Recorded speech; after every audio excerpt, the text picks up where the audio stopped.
Bismillahirrahmanirrahim. Assalamualaikum warahmatullahi wabarakatuh. Alhamdulillahirrabbilalamin. Kita jumpa lagi dalam pembelajaran prakarya bersama saya, Ibu Titi Rusmiati. Bagaimana kabarnya kalian hari ini? Alhamdulillah, Ibu berharap kalian selalu ada dalam lindungan Allah Subhanahu wa Ta'ala. Baik, sekedar mengingatkan, minggu kemarin kita sudah membahas materi prakarya di kelas 8 ini, yaitu tentang proses atau tahapan pengolahan makanan dari bahan serealia, kacang-kacangan, dan umbi. Semoga apa yang sudah kalian pelajari minggu kemarin bisa dipahami.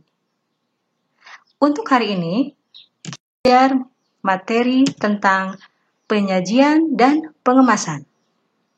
Nah, tujuan pembelajaran hari ini adalah agar siswa mampu menyajikan dan mengemas produk makanan hasil pengolahan dari bahan serealia, kacang-kacangan, dan umbi.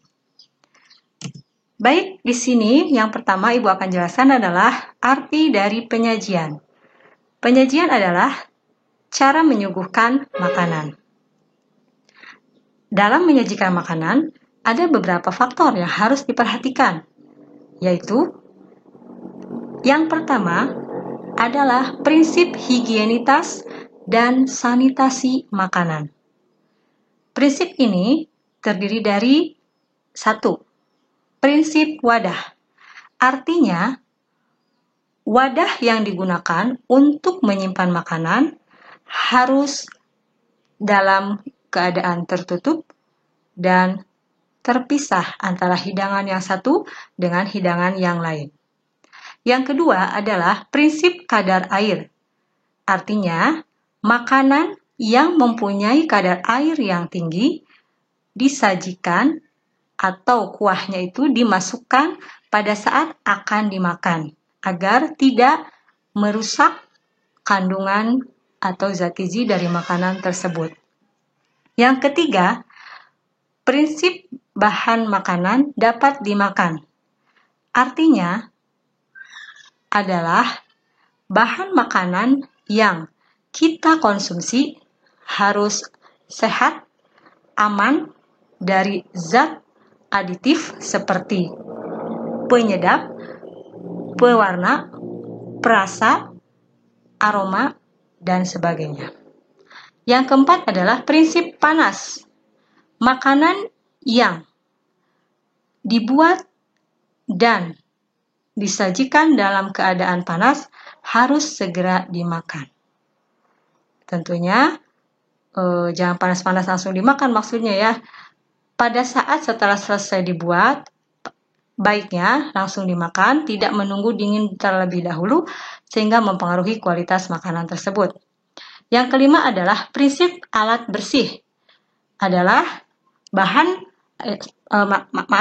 adalah alat yang digunakan harus dalam keadaan bersih, ya, dicuci terlebih dahulu, kemudian dikeringkan.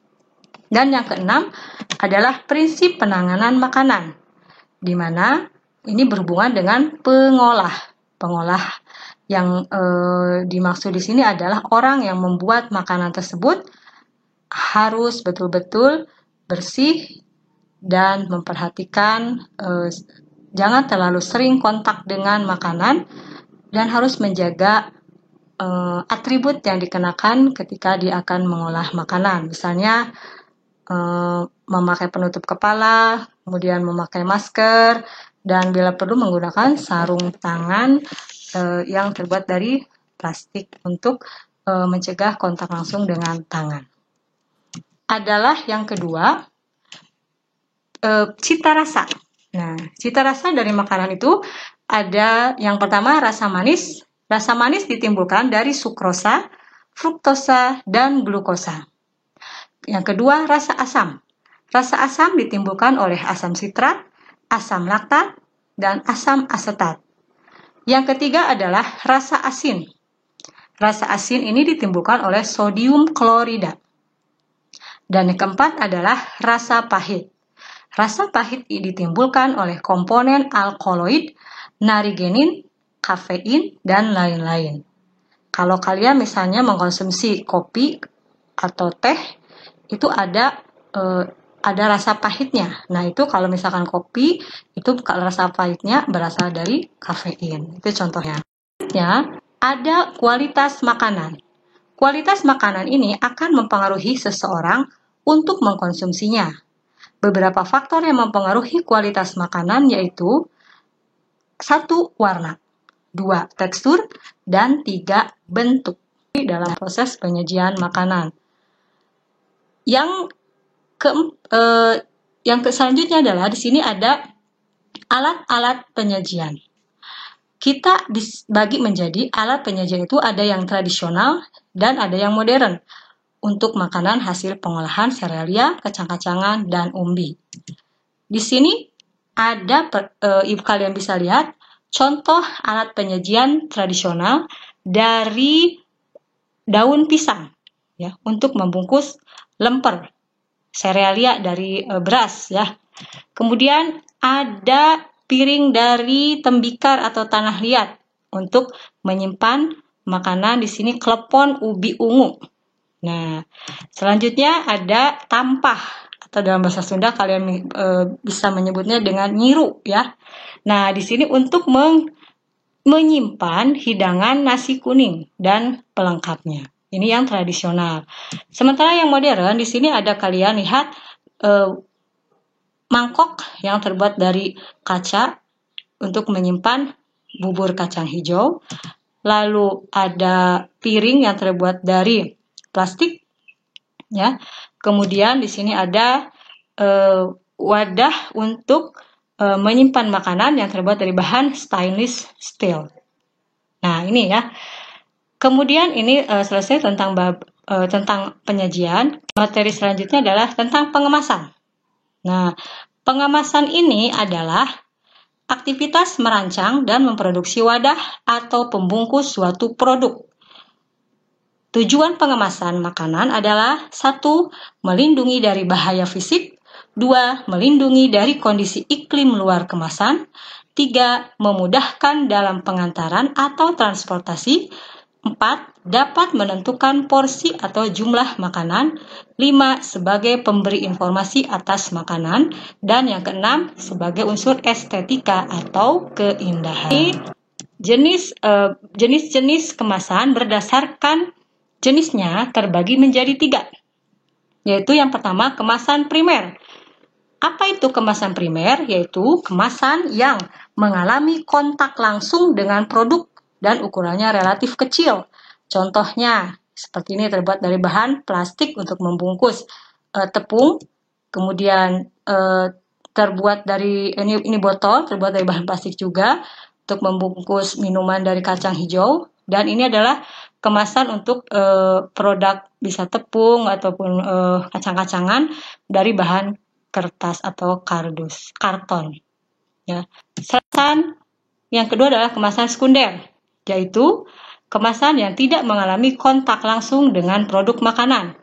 Kemasan ini berisi sejumlah kemasan-kemasan primer. Contohnya ini kardus, ya. Kardus ini ada di dalamnya ada beberapa kemasan primer yang masuk dan disatukan lalu dikemas dalam kardus tersebut. Kemudian ada juga toples. Nah, dari toples ini di dalamnya bisa diisi beberapa kemasan-kemasan primer yang ukurannya kecil, bisa dijadikan satu dan dimasukkan ke dalam toples. Ketiga adalah kemasan tersier. Apa itu kemasan tersier? Adalah kemasan yang digunakan untuk menggabungkan dan melindungi kemasan-kemasan sekunder. Misalnya, ada peti. Di dalam peti itu bisa dimasukkan tadi kemasan-kemasan sekunder yang terbuat dari kardus misalnya, atau toples-toples itu bisa dimasukkan ke dalam peti. Nah, kenapa di dalam peti ini? Karena ini kemasan yang besar dan ini biasanya akan didistribusikan ke tempat-tempat yang jauh, sehingga membutuhkan alat atau kemasan yang bersifat transportasi. Nah, sehingga di sini ada kontainer, ya, truk kontainer untuk kemasan tersier ini berfungsi untuk mendistribusikan makanan ke daerah-daerah yang jauh. Nah, mudah-mudahan materi yang Ibu sampaikan mudah dipahami, dan Ibu harap kalian bisa mencatat hal-hal yang dianggap penting, dan Ibu akhiri pertemuan hari ini dengan wassalamualaikum warahmatullahi wabarakatuh.